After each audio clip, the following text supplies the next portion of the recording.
butt should not go here. Should always be pressing. If I go for a double leg, please nakunin mo yung dalawang pa. Again, hindi na ako babalik sa squatting ha.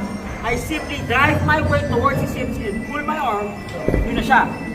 Notice when I do that, hindi ako umupo dito. Kasama ako all the way here. All the way here. Right? Big control. Okay? So you could maybe, or you should, huwag kayo na high mount and finish. Right? Ito eh. Yan na lang, oo, yan na lang.